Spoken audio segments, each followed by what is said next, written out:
Ito ang Ayala Avenue sa gitna ng Makati Business District. Maraming sasakyan at busy dahil sa mga ganap na negosyo sa lugar.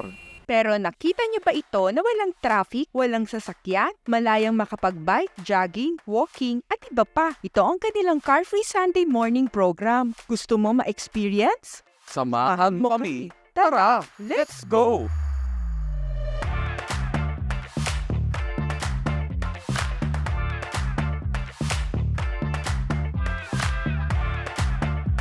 Good day mga ka-bike date! Pupunta tayo ngayon ng Ayala Avenue, Makati. Magmumula tayo dito sa Carmona. At dadaan tayo sa west side ng San Pedro. Kaya, tara, let's go! We are entering San Pedro. By the way, kalalagpas lang natin ang Binyan.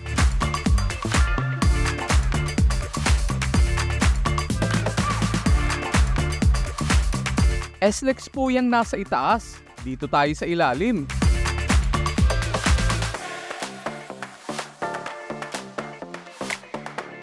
Yung nakikita po ninyo tuloy sa itaas, Ay diversion road ng San Pedro. Nag-divert siya sa National Road. Diretso lang tayo. Dito tayo sa ilalim dadaan.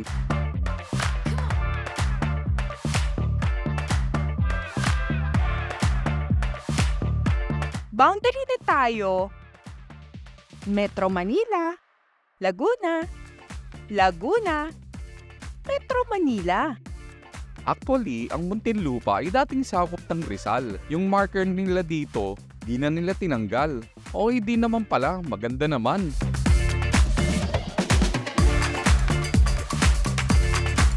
Yung kalsada sa kaliwa, papuntang Susana Heights, SLEX. Ayan. Karera ng motor.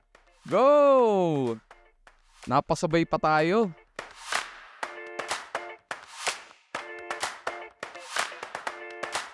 Ayan, poblasyon na. Yung kalsada sa kaliwa, papunta ng Bilibid Prison. Yan yung tinatawag nating Muntinlupa loob.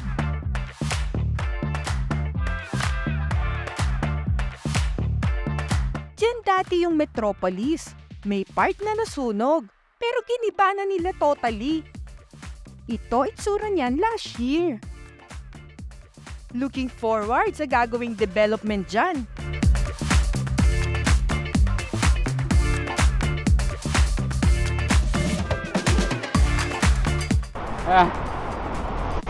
Sukat exit 300 meters ahead. Ayan, aahon tayo. Medyo paahon. Ahon talaga dito sa sukat. Alam nyo ba kung bakit maahon dito, mataas yung part na to? Ayon sa mga lumang mapa, na-discover nila, ano raw to dati? Bundok. Ang tawag pa nga doon, Mount Mani. Mount Mani. Kapag nandito yung hingal ko yung taas, mapapansin mo rin mataas yung elevation mga lugar dito. Hingal ako. Yan. Evidently na talagang mataas yung lugar. Tingnan nyo dito sa kanan. Medyo, kita nyo sa camera. Mataas yung elevation dito. Kita mo yung Laguna Lake. Probably, tama talaga. Alam ang totoo nga yung mapa ng Mount Mani na nawala. Bikutan na po tayo. Yan. Strangely, dito sa Bikutan, nakita nyo yung SLEX. Sa left side, Bikutan din yan, pero Paranaque. Dito sa side natin ngayon, Bikutan, pero Taguig. Approaching na tayo ng East Service Road.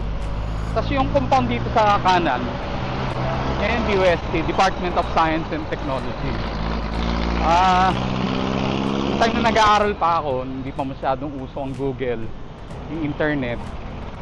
I have to go inside kasi meron silang dyan, malaking library. And I've done some researches para doon sa aking mga project. Pumapasok ako dyan. Wow, may bike lane. May bike lane dito sa E-Service Road. Hanggang sa kaya abutin to. Medyo mahaba, parang haba pa rin pala yung yung bike lane nila. So po, pag turn right natin, approaching FTI tayo, yung dating Food Terminal Incorporated. Balita ko, napalitan na to, na benta na at pagmamay-ari na ng Ayala. Then they made some development dito, mixed development. I think may commercial, residential, offices. Madadaanan natin. Wala kasi tayong ibang dadaanan eh. Dito talaga padaan ng kalsada. Dyan lang sa Rotonda, ikot tayo dyan. Ano na pala to ngayon? Mapansin natin, Arca South, Ayala Estate Development. Ayan. We're just about 27 kilometers from Carmona. Ang lapit lang, pero kala mo ang layo na ng biniyahe namin. Nakakapagod talaga. Yung obstacle dito, mga jeep. Ayan, nakatulad yan, dito matabi. Pati yung mga motor. Ayan, TUP, Technological University of the Philippines, Taguig Campus. Diyan kami nagkakilala. Diyan ako nag-aaral, diyan din siya nag-aaral. Diyan kami nagkakilala ni Lot. Ang mahal naming alma mater. Eh, nakikita nyo yung tulay, yung overpass. Yan, papasok na ng C5. And then yung kalsada rito, ayan, nakikita nyo may lumiliko pa kanan. Yan na rin yung nagme-merge papunta ng C5. Ito naman yung kalsada na exiting C5, papasok na service road. Ayan. Wow, okay din. Hanggang dito pala sa bago mag Bonifacio or Nichols, meron pa rin bike lane. Good job. Dito, panik tayo sa may Nichols Interchange. Kakaliwa rin kagad tayo papunta sa may Pasong Tamo Extension.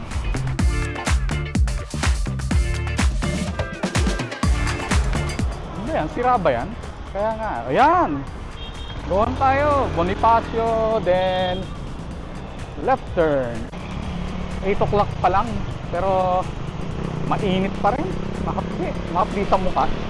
Ang worry nyo lang pag uwi namin, paano kaya yun mas mainit. Anyway, ganyan talaga. Ganyan talaga ang buhay ng nagbabike. Guys, Makati na po tayo. Along Pasong Tamo Extension na tayo. Kaya makapansin nyo rin yung pinakaiba. Puro na rito, offices and commercial establishments. Tapos yung bike lane niya, tuloy-tuloy pa rin, diretso. Maganda yan, maganda yung ginawa nyo. Huwag lang sanang parkingan. Mga ka-bike date, nakikita nyo yung tulay sa harapan natin. Part pa yan ng Magallanes flyover.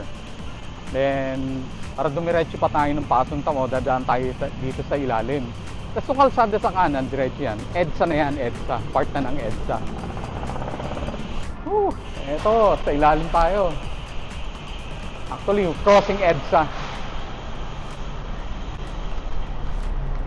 Ito yung tsura palabas. Ayun, galing EDSA yun.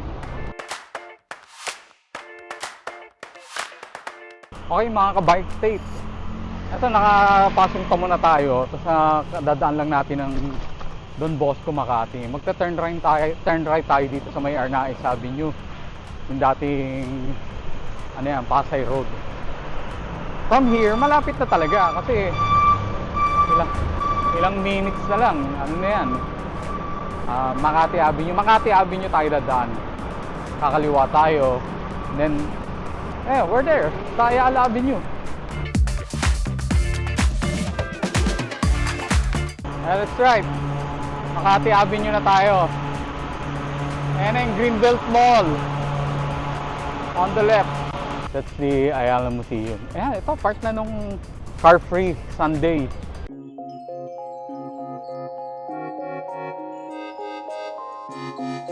Ayala Avenue na.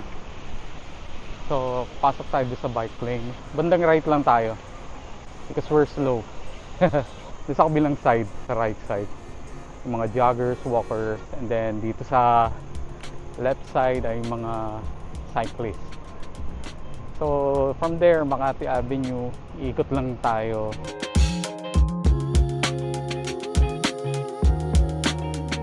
Ayun, doon pala yung ikutan. They're doing this from 6 a.m. I think until 10. Tapos, ikot na tayo.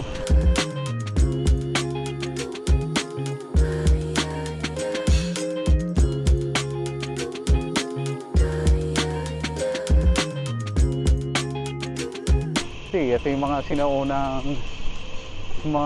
sinaunang condominiums. Everybody's enjoying the car-free Ayala Avenue. Diretso lang to. Alam mo, nung habang nagre-research ako about this place, may na-discover ako. Mamaya i-check out natin para ma-justify yung ikukwento ko sa inyo. There, ayan yung the peninsula. Naalala ko pa nun yung mga New Year program ng GMA7. Diyan kumakanta si Regine Velasquez Alcacid. Yan. Ang weird talaga, ano. Every time na dadaan talaga ako rito. Although hindi naman stuck traffic, pero ang dami talaga sasakyan dito. You can't imagine na open to. Ito yung mga tao nag-enjoy. I think from Makati rin or iba-ibang lugar din sila rito. Ayun yung Makati Stock Exchange building. Yung nasa right side. Ang dami rin tumitigil dyan. Ang dami kasing mga sponsors din pala. Later try natin, visit natin. Medyo we still have time. It's just 8:30. 10 pa naman ito magko-close. Tingnan natin what's happening. Right now we're crossing Paseo de Rojas. Naka-triangle yan eh. Paseo de Rojas, Makati Avenue, and then itong Ayala Avenue. Ayan. Dami talagang gumagamit. Then I thought yung weather forecast niya sabi uulan. Buti na lang hindi umulan talaga. Hindi sayang yung ano namin. Ayan. Tapos napaganda pa yung mga barriers dito. Ayan o, pag napagod ka pwede kang umupo dyan, pahinga ka. Ayan o, may bata, matanda, fit, hindi fit, nag-exercise. Mga foreigners, meron din. Ano sa kaya dulo nito? I think hanggang dun na lang. Kasi ayun na yun. Busy na yung street. HB de la Costa. Between GT Capital, then Yuchenko building, RCDC building, and mag-U-turn na tayo. Okay, malapit lang pero sulit. Alam mo bakit hindi siya mainit? You know why? Ang tataas kasi ng building na sisilungan tayo. Isa pa rin pang advantage dito. Actually, they started this car-free policy or car-free movement. I think last year, mga September, trial period, August, September. Nag-trial period sila. And then maganda yung response ng mga tao. Na gano'n naman sila, walang problema. Maraming tao, maraming gumagamit. And also hindi naman nagka-problema doon sa traffic. Yung mga sasakyan kasi nire-route nila. And then tinuloy nila hanggang the entire month ng December. Then finally, parang ginawa nila ng long term na to. Long term na yung That's why we're here now. Sabi nila talagang diretso na every Sunday 6 a.m. to 10 a.m. car free. There. Nandito ulit tayo sa triangle. Ayan yung monumento ni Ninoy Aquino. Ayan yung mga Minibelo bike community. Yung mga folding bike community. Diba? Socialization yung habol dito. Tambay dito, tapos socialize.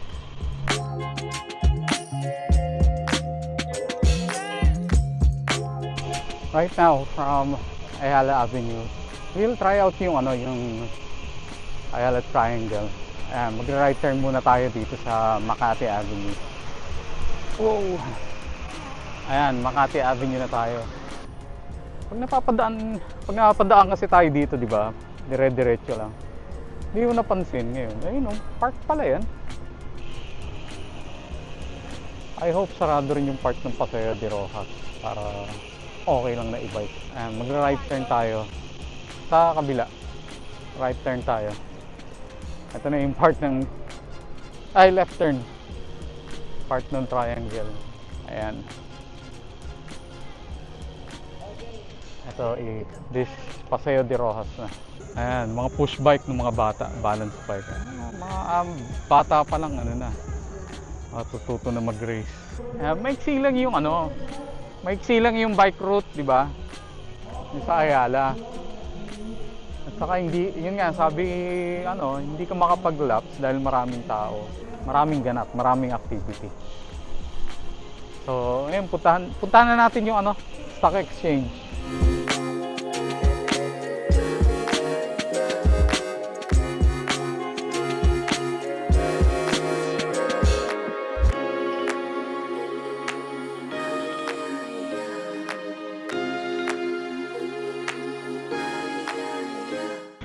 Dito, ikot lang tayo sa park.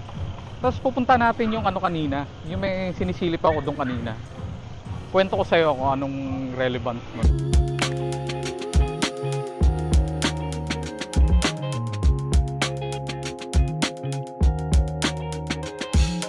Well guys, yung kanina, yung sinasabi ko sa inyo na kwento, ay eto yun. Nung tinitingnan ko, nire-research ko rito, napansin ko, na-encounter ko, may dati palang airport dito sa sa Ayala. That was built early 1930s.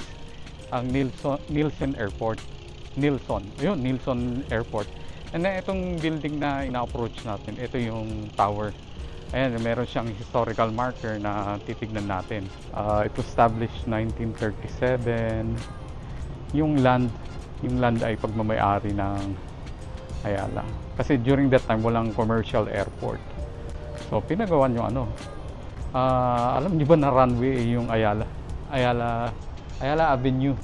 The secondary runway ay yung sa Paseo de Rojas. Na naka-triangle. Early on, nung time na yun, secondary airstrip yung Paseo de Rojas. Tapos ang main airport ay yung Ayala Avenue. After the war, yung airport was returned to Ayala, and then from then on, dinevelop yung area for commercial. Right now, yung dating runway is yun na yung alam natin ngayon na Ayala Avenue. And yan, obviously, ito na yung dulo ng Paseo de Rojas, natutumbok ng Ayala Avenue. Siguro dito yung crossroad ng dating airport. Ito yung isang runway, tapos ito yung main runway, yung Ayala Avenue. Sige, i-cross natin. Tignan nyo para makita nyo. Imagine runway to. Ayan. Ayala Avenue hanggang doon. Ang iksi ng runway. Siguro, dahil that time 1930s. Malilit pa rin siguro talaga ang commercial airplane. And guys, may iksi lang din talaga yung loop ng Carfree Sunday sa Ayala Avenue. So, we turn right sa Makati Avenue.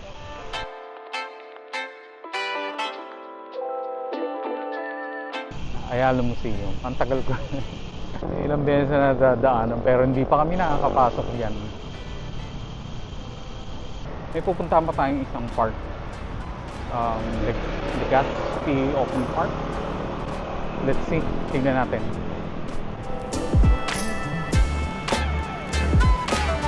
Turn right tayo dito, Paseo de Rojas.